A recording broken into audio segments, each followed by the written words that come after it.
Right, down here. This mark here on this column, if you can see there's a little scratch there. This is where Khalid Masood had crashed his car his SUV when he came down to Westminster Bridge, which is just behind me, and killed a bunch of people on the bridge. And then he had to make his way round to see if he can get inside the Houses of Parliament. And just those police just over there behind, you can see in the high-vis jackets. He went over there to try and also attack them as well, where he met his end.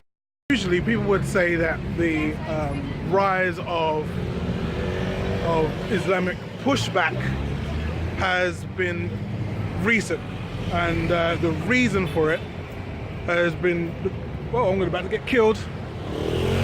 All right, and the reason why people are seeing this rise is because of, you know, wars in Syria and Afghanistan and Iraq and Iran. But what I wanted to show was actually it's been going on for a lot longer than that. This country has not only run on, but is very proud of its efforts to upkeep white rule, to keep up white supremacy. So much so that some of the biggest white supremacists are right here, immortalized in statues like this one here. This is a statue of Churchill. There he is. He was on record of saying that he saw nothing wrong with how the British, who were colonizing, going into America, how they were dealing with the Native Americans, how they were going over there, killing them just by the thousands. How if they couldn't shoot them, then they will starve them. If they couldn't starve them, then they will poison them, or they will, you know, give them a disease to kill them. He was quite happy with how they were treating those Native Americans. He also went on to say that he was happy, he saw nothing wrong with how the Australians were dealing with those who lived in Australasia. So right now there is no such thing as a Tasmanian man or woman, because they're all gone, they're all dead, they're all extinct because of those Australians and how they were treating black people over there. He was quite happy with how they were treating the Aboriginals. And this is the man that they felt they wanted to immortalize in stone and copper and bronze or whatever it is, out right here in front of Big Ben. He was taken over by this man here, David Lloyd George, another wartime prime minister. David Lloyd George has gone on record, written by his wife, saying that he sees that Britain reserves the right to bomb niggers, is what he said. Not Negroes, not you know, Africans, doesn't use that term, not ex-slaves. He used the term niggers. He was very au fait. Niggers is an Americanism, 100%. But this man here, Prime Minister of so-called Great Britain, has been immortalized because of his efforts to upkeep white supremacy. And that really is all what the First World War is about. It's really about who controlled what in Africa. And if they were unable to come, because they were finding it difficult to come to an agreement, they decided to go at arms about it. This one's the most fascinating one. This person here has no name. All it says on there is Derby, 1799 to 1869. So we're talking about 70 years, and it's referring to something called the cotton famine relief. You can see here on the plinth, we have different depictions that are shown on the actual plinth of it. This one here at the back says the Central Executive Cotton Famine Relief Committee, Manchester, 1865. At that point in time, there were a lot of people here who were living, you know, on the poverty line, on the bread line, were dying of starvation. At the same time, the people who were at the elites, they were sitting on hundreds of millions of pounds worth, and back then that's a lot of money, of excess cotton that they were getting from the slave trade. So the reason why they've got this person isn't because he was an abolitionist. It wasn't that he was saying anything was wrong with enslaving so many Africans. His issue was, we need to get them working harder so we can actually be able to get some more money that could be then given to these people who are living on the poverty line here in the UK. And because of his efforts, because of his ability to do that, they said, we'll give him a statue. Now we have this man here, Gandhi.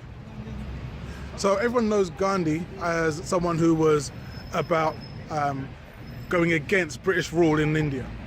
What they don't really talk about was the fact that he was very much in line with the British way of thinking when it came to people who were darker than him.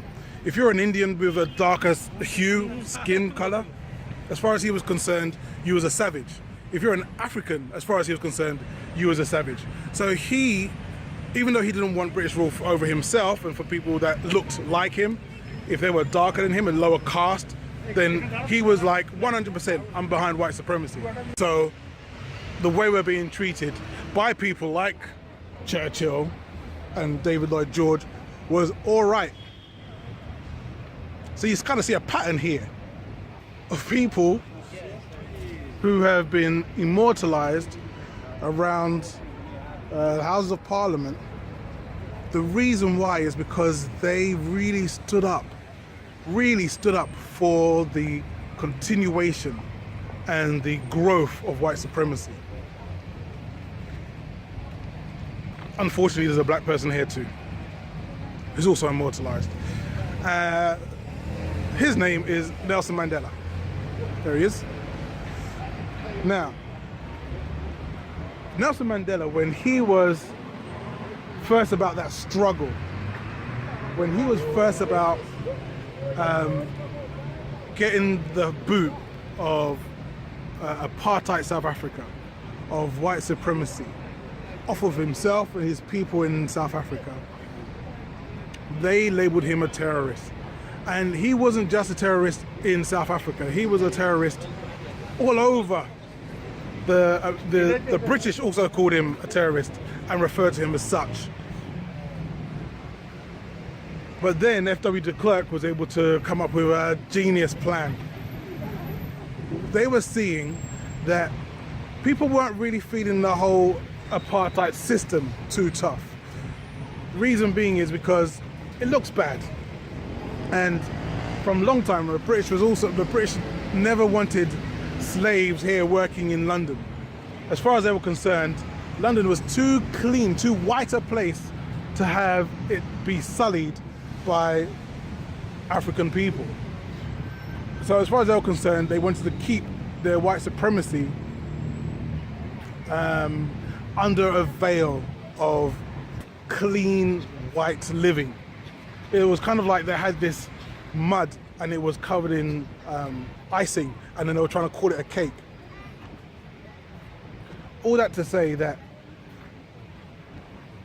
F.W. de Klerk came up with an idea that what they'll do is they will put a black man in office, and what he would do is excuse all the wrongs that had happened beforehand.